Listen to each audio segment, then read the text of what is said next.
Year ambulance service کے سالانہ اخراجات کیا ہوں گے؟ سٹی 42 نے ایئر ایمبولینس کے سالانہ اخراجات کی تفصیلات حاصل کر لی ہیں۔ پنجاب حکومت ایئر ایمبولینس 1 سال کے لیے کرائے پر لے رہی ہے، جبکہ پنجاب میں ایئر ایمبولینسز کا سالانہ کرایہ 18 کروڑ روپے سے زائد ہوگا۔ ایئر ایمبولینس پر سالانہ ایک ایئر ایمبولینس پر 9 کروڑ روپے کرائے کی مد میں ادا ہوں گے، جبکہ ایک ایئر ایمبولینس کی خریداری پر ریسکیو ڈپارٹمنٹ نے 50 کروڑ روپے کا تخمینہ بھی لگا دیا ہے۔ علی رامے ہمارے ساتھ ہیں، مزید ان سے جانتے ہیں اس حوالے سے۔ علی رامے، آگاہ کیجیے گا کس طرح سے تخمینہ لگایا گیا اخراجات کا؟ دیکھیے، پنجاب میں جو ایئر ایمبولینسز کی سروسز فراہم کی جا رہی ہے، اس کے لیے پنجاب حکومت نے باقاعدہ کراچی کی ایک کمپنی اسکائی ونگز ہے اس کو ٹھیکہ دے دیا ہے۔ اب یہ 2 جہاز جو ہے وہ کرائے پر استعمال کیے جائیں گے۔ اب سب سے پہلے بات کرتے ہیں کہ محکمہ جو ریسکیو ڈپارٹمنٹ ہے، انہوں نے 2 تجاویزیں دی تھی کہ یا تو پنجاب حکومت اپنی ایئر ایمبولینس خرید لے یا پھر کرائے پر جو ہے وہ حاصل کر لے۔ اب جو ایک ایمبولینس کی خریداری ہے اس کے اوپر 50 کروڑ روپے کا تخمینہ لگایا گیا تھا، اور اس پر فیصلہ یہ کیا گیا کہ پنجاب حکومت جو ہے وہ اپنا جہاز خریدنے کی بجائے کرائے پر جو ہے وہ جہاز استعمال کرے گی۔ اب اس میں جو ایسٹیمیٹ لگا کر ٹینڈر جو ہے وہ ریسکیو ڈپارٹمنٹ نے جو دیا، اس میں تخمینہ یہ تھا کہ 1 سال کے لیے 2 ایمبولینس کی سروسز جو ہے وہ لی جائیں گی، ان کی سروسز ہائیک کی جائیں گی۔ اس کے لیے 46 روپے کا تخمینہ لگایا گیا، لیکن کراچی کی جو کمپنی ہے اسکائی ونگز، اس نے 18 کروڑ روپے میں 2 ایئر ایمبولینس کا جو ہے وہ بid انہوں نے حاصل کر لی ہے۔ اب یہ 18 کروڑ روپے 1 سال کا کرایہ جو ہے وہ 2 ایئر ایمبولینس کا وہ پنجاب حکومت ادا کرے گی، اور ایک ایمبولینس کے اوپر جو ہے وہ 9 کروڑ روپے کے اخراجات آئیں گے۔ اب اس سروسز کے لیے کیونکہ نارتھ اور ساؤتھ پنجاب کا جو ہے وہ انتخاب کیا گیا کہ وہاں پر جو کریٹیکل مریض ہے ان کو لاہور پہ شفٹ کیا جائے گا، بڑے ہاسپٹلز میں ان کا علاج جو ہے وہ یہاں پہ کیا جائے گا۔ اس کے لیے ایک ڈیمو جو ہے وہ ریسکیو ڈپارٹمنٹ کی طرف سے دیا گیا کہ کس طرح سے ایئر ایمبولینس جو ہے وہ یہاں پہ کام کرے گی، لیکن اس میں اخراجات کے اوپر جو ہے بات کی جا رہی ہے۔ تو اخراجات جو ہے اس کی تفصیلات نے حاصل کر لی ہے، اور اس میں یہی بتایا جا رہا ہے کہ ایک ایمبولینس کا سالانہ کرایہ جو ہے وہ 9 کروڑ روپے پنجاب حکومت ادا کرے گی۔ ٹھیک ہے علی رامے، بہت شکریہ۔ تندور مالکان نے حکومتی احکامات ہوا میں اڑا دیے۔ تندور مالکان کی جانب سے مہنگے داموں روٹی اور نان فروخت کرنے کا سلسلہ ابھی بھی جاری ہے۔ سمرہ فاطمہ ہمارے ساتھ ہے، مزید تفصیلات ان سے جانیں گے۔ بتائیے گا سمرہ، اس حوالے سے کیا موقف دیا جا رہا ہے تندور مالکان کی جانب سے؟ جی، وزیر اعلیٰ پنجاب مریم نواز کی جانب سے عوام کو روٹی اور نان کی قیمتوں میں ریلیف فراہم کرنے کے لیے کمی کی گئی ہے، اور اس کا باقاعدہ طور پر نوٹیفیکیشن بھی جاری کر دیا گیا ہے، لیکن تاحال عوام کو اس طرح سے ریلیف نہیں مل پا رہا، کیونکہ تندور مالکان کی جانب سے حکومتی احکامات کی خلاف ورزی کرتے ہوئے اسی ریٹ پر روٹی اور نان جو ہے وہ عوام کو فروخت کیا جا رہا ہے۔ اس ساتھ تندور مالکان موجود ہیں، ان سے بات کر لیتے ہیں۔ مجھے بتائیے گا، حکومت نے جو ہے وہ روٹی اور نان کی قیمتوں میں کمی کی ہے، آپ روٹی کتنے کی دے رہے ہیں اور نان کتنے کا دے رہے ہیں؟ روٹی 20 روپے کی دے رہے ہیں اور نان 25 روپے کا۔ تو حکومت نے جب کمی کر دی ہے تو آپ لوگ کمی کیوں نہیں کر رہے یہ روٹی اور نان کی قیمتوں؟ حکومت کی طرف سے ابھی کوئی کمی نہیں آئی، کیونکہ کچھ ریٹ کم ہوئے ہیں لیکن کچھ کم ہوئے ہیں۔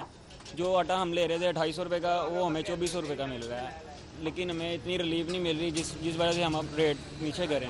یہ نوٹیفیکیشن تو جاری ہوا ہے لیکن کوئی عمل نہیں آیا اس پہ، نہ ابھی ہمیں ریٹ لسٹ ملی ہے، جس کی وجہ سے ہمیں اگر ریٹ لسٹ ملے گی تو آپ کمی کر دیں گے؟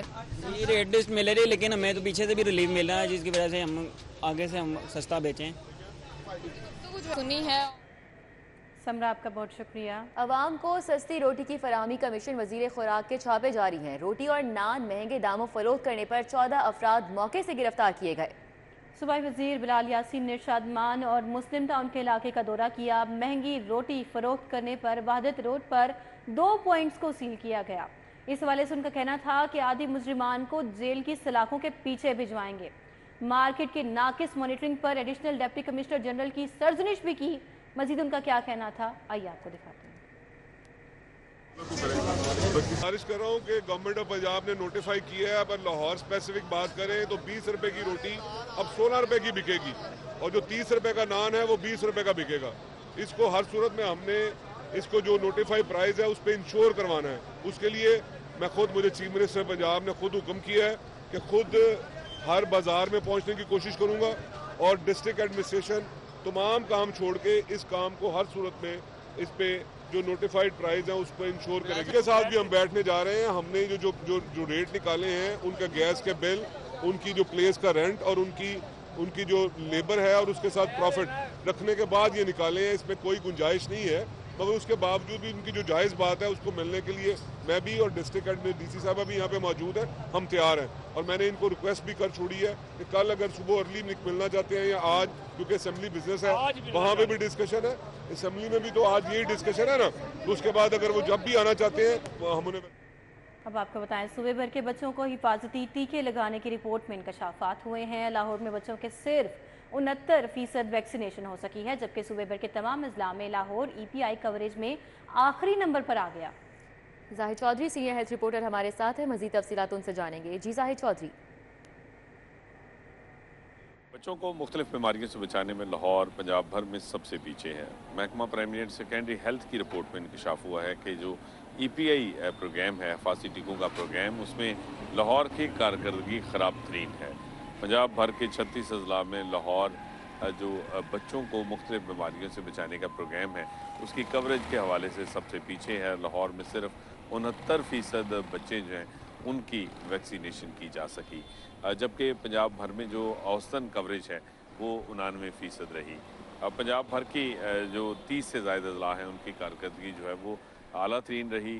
لاہور جو ہے وہ اس میں جو ہے وہ سب سے پیچھے ہے، 36واں نمبر ہے لاہور کا، اور لاہور شہر کی آبادی زیادہ ہونے کی وجہ سے، یہاں بچوں کی تعداد زیادہ ہونے کی وجہ سے یہ ایک لمحہ فکریہ ہے، اور اس وقت جو ہے وہ اس ساری صورتحال نے خطرے کی گھنٹی بجا دی ہے کہ لاہور میں بچوں کی بیشتر تعداد جو ہے وہ اس وقت مختلف بیماریوں کی جو کوریج ہے، اس کے جو حفاظتی ٹیکے ہیں وہ نہ ہونے کی وجہ سے جو ہے وہ ان بیماریوں میں مبتلا ہونے کے سنگین خطرے سے دوچار ہے۔ اس تمام تر صورتحال پر ضلعی شعبہ صحت لاہور جو ہے وہ اس کی خراب ترین بدترین کارکردگی پر کوئی کارروائی کرنے کی بجائے محکمہ پرائمری اینڈ سیکنڈری ہیلتھ اس EPI کوریج کے حوالے سے لاہور کی خراب ترین کارکردگی میں رپورٹ چھپانے میں مصروف ہے۔ زاہد چودھری بہت شکریہ۔ لیسکو میں کروڑوں کی اوور بلنگ پر متعدد SDOs کے خلاف مقدمہ درج کر لیا گیا۔ 2 سال تک باباپورہ ڈویژن میں تعینات SDOs کے خلاف مقدمہ درج کیا گیا۔ شاہد سپرا ہمارے ساتھ ہیں، مزید تفصیلات ان سے جان لیتے ہیں اس خبر کی۔ جی شاہد سپرا بتائیے گا کون کون سے SDOs شامل ہیں؟ جی بالکل، لاہور الیکٹرک سپلائی کمپنی میں کروڑوں روپے کی اوور بلنگ کی بنیاد پر متعدد SDOs اور ریونیو آفیسرز کے خلاف مقدمہ درج کیا گیا ہے۔ FIA کی جانب سے درج ہونے والے مقدمہ میں 2 سال تک باغبان پورہ ڈویژن میں تعینات رہنے والے SDOs کے خلاف جو ہے وہ ان کو نامزد کیا گیا ہے، جس میں کوٹ خواجہ سعید سب ڈویژن کے سابق SDO ملک ارشد، ان کے ساتھ ریونیو آفیسر سید شیراز اور عبدالجبار کے خلاف مقدمہ درج کیا گیا۔ دوسری جانب FIA کے مطابق SDO جہانزیب اشرف، SDO مظہر علی توری، SDO جنید علی، SDO سراج الدین کاکڑ اور SDO کاشف عمران کو بھی مقدمے میں نامزد کیا گیا ہے، اور ان تمام SDOs پر یہ الزام ہے کہ انہوں نے ہزاروں جو لائف لائن کنزیومر تھے ان کو اوور بلنگ کی اور اس کی بنیاد پر 48 کروڑ روپے اضافی وصول کرنے کی کوشش کی۔ ٹھیک ہے شاہد سپرا، بہت شکریہ۔ آپ کو اپڈیٹ کریں، صوبائی وزیر مشتبہ شجاع الرحمان کو پارلیمانی امور کا اضافی قلم دان دینے کا نوٹیفیکیشن جاری۔ مشتبہ شجاع الرحمان پنجاب اسمبلی میں وزیر قانون کے طور پر سوالات کے جوابات دیں گے۔ صوبائی وزیر مشتبہ شجاع الرحمان کو پارلیمانی امور کا اضافی قلمدان دینے کا نوٹیفیکیشن اب جاری کر دیا گیا ہے، اور آپ کو بتائیں مشتبہ شجاع الرحمان پنجاب اسمبلی میں اب وزیر قانون کے طور پر سوالات کے جوابات دیں گے۔ تو صوبائی وزیر مشتبہ شجاع الرحمان ہیں جن کو اب پارلیمانی امور کا اضافی قلمدان دینے کا نوٹیفیکیشن جاری کیا گیا ہے۔ پنجاب اسمبلی رولز میں ترمیم کا بل منظور کر لیا گیا ہے۔ ایوان نے رول آف پروسیجر 1997 کا بل منظور کیا ہے۔ پنجاب اسمبلی میں سیکرٹری اسمبلی کو جنرل سیکرٹری لکھا اور بکھارا جائے گا، جبکہ سیکرٹری اسمبلی کی پوسٹ کو اقوام متحدہ کی طرز پر جنرل سیکرٹری کی سیٹ میں تبدیل کیا گیا، اور مسلم لیگ نون کے رکن اسمبلی سمیع اللہ خان نے پنجاب اسمبلی ترمیمی بل پیش کیا۔ ایوان نے پنجاب اسمبلی ترمیمی بل کو کثرت رائے سے منظور کر لیا ہے۔ آپ کو اپڈیٹ کر رہے ہیں، پنجاب اسمبلی رولز میں ترمیم کا بل منظور ہو چکا ہے۔ ایوان نے رول آف پروسیجر ترمیمی بل 1997 منظور کر لیا ہے۔ فواد چودھری کو 36 مقدمات میں 1 ہفتے کی حفاظتی ضمانت مل چکی ہے۔ جسٹس مس عالیہ نیلم کی سربراہی میں 2 رکنی بینچ نے سماعت کی۔ اس عمل سے وقت کی بچت اور اس کے علاوہ پیشیاں بھی آسان ہوں گی، وکیل فواد چودھری کی جانب سے کہا گیا ہے۔ مزید جانتے ہیں اس بارے میں ملک اشرف سے۔ جی ملک اشرف، اپڈیٹ کیجیے۔ جی بالکل، آج لاہور ہائی کورٹ کی جسٹس مس عالیہ نیلم کی سربراہی میں 2 رکنی بینچ نے فواد چودھری کی درخواست پر سماعت کی، تو عدالتی حکم پہ